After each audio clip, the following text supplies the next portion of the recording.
This video will walk you through step by step on how to properly assemble a 4-panel Forgent series complementary sliding door kit.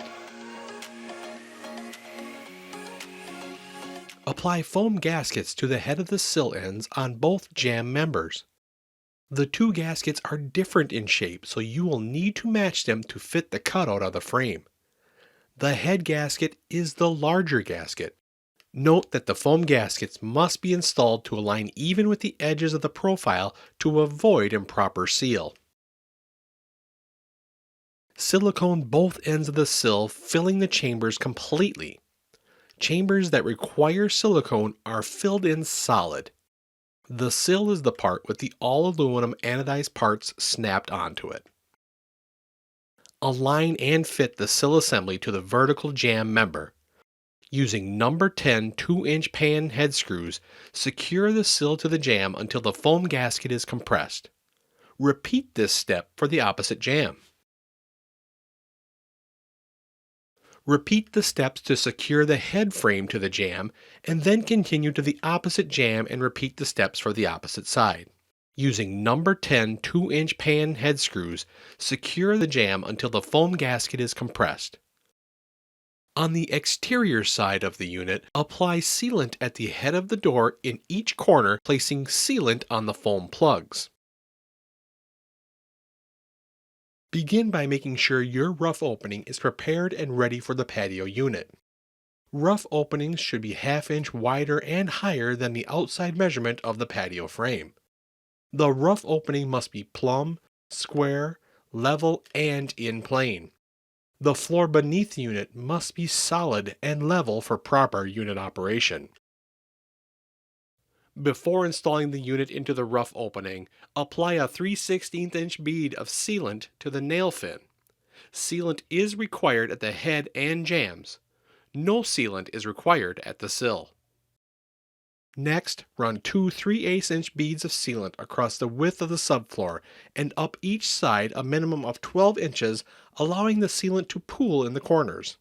The first bead should be located 1 3/8 inches in from the exterior face of the wall, and the second bead should be 2 inches in from the first bead. It's time to install the unit. From the exterior, carefully tilt the unit sill first into the rough opening. Press the nailing fin evenly against the exterior sheathing. Center the unit, equalizing the frame to rough opening gap. Once the unit is in the opening, check to make sure the unit is square by measuring both diagonals from the interior side. The measurements must be within 1/16 inch of each other. Also, the height of the frame at the center must be the same as the height at each end. Mark the screw and shim locations on the tower of the active jamb from 6 inches from the corners and 18 inches on center. Add shims if necessary to square the unit in the opening. This step is important for proper operation of the unit. Temporarily hold the unit into place by securing it along the nailing fin. Once secured, pre-drill pilot holes through the frame using a 9/64" drill bit. Screw the unit to the rough opening through the frame inside the pocket of the active panel side jamb. Use number 10 3.5-inch pan head screws at each pre-drilled location. The head of the door must be secured in the same active pocket and tower as the two side jambs. Holes should be pre-drilled and installed 6 inches from the corners and 10 inches on center. The sill of the door must be secured in the same active pocket using the same method as the head of the door. Note that you will need to place sealant in each pre-drilled location prior to installing screws. Then apply the drip cap that was shipped loose with the door. Sealant should squeeze out between the door frame and the drip cap. Secure the drip cap using nails along the top fin of the drip cap. Install the black nailing fin gaskets to each exterior corner of the nailing fin. When installing house wrap and flashing tape, please refer to your local and state building codes for proper installation. Locate the two notch sill treads to position both sash pocket blocks on the sill assembly. Using number 8 3/4 inch flathead screws, secure dust pad blocks onto the sill. Note that the thicker side of the sash pocket block goes towards the exterior side of the door. Next, insert fixed sash into the frame assembly, starting with the head end.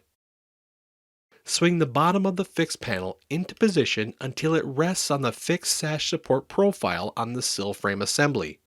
Slide both fixed sash into the jamb, ensuring it fully engages with each of the 3 pre-installed sash fixing profiles.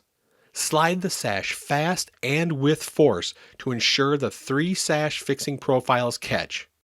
Install the fixed sash stop into the head frame for both fixed sash. The fixed sash weather stripping should have even contact with both sides of the frame rail. Use number 8 1 1/2 flat head screws to secure the fixed sash stop block.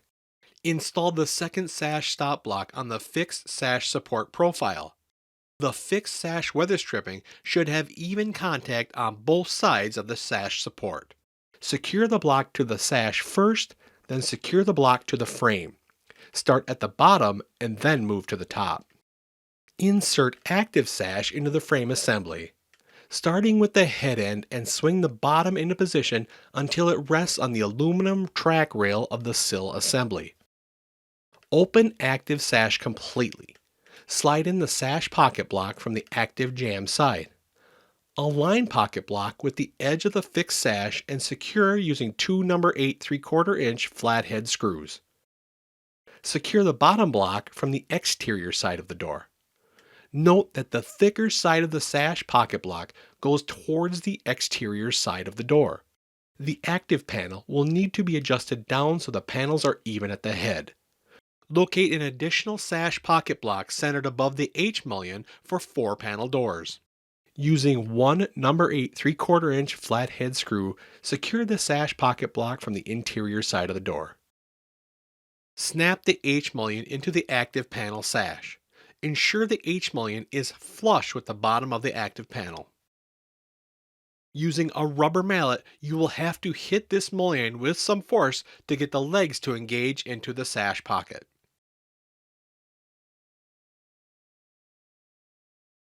Secure the H-mullion with number 8 3-inch self-tapping screws through the keepers and pre-drilled holes at the top and bottom of the H-mullion. The number 8 3-inch self-tapping screws will go into the sash 2 inches and you will drill into the steel. Align the interlock with the top of the fixed sash. Using a mallet, snap the interlock into the fixed sash.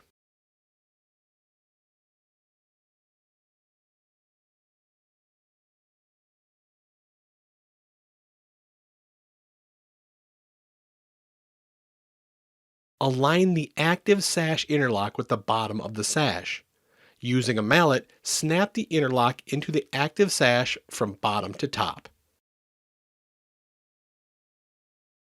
Install the 1x3 metal inch sill block. Close the doors and center the block on the sill under the H-mullion. Open the door and secure the sill block with number 8 1-inch self-drilling flathead screws. Once the sill block is secured to the sill, apply the 1-inch by 3-inch dust pad to the top of the block. Install the sash pocket block in the head frame. Center the block above the H-mullion of the 2 active sash. Secure the sash pocket block with 4 number 8 3/4 inch flathead screws. Adjust both sash rollers by turning the adjustment screw clockwise to raise and counterclockwise to lower. Cover adjustment hole with the supplied hole plug. Snap jamb cover into active and fixed sash side of the frame.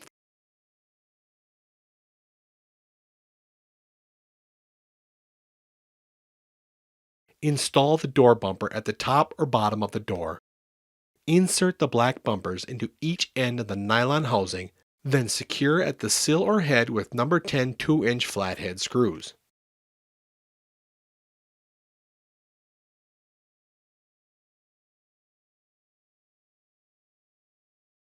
Complete your assembly by installing your handle set per the manufacturer's instructions.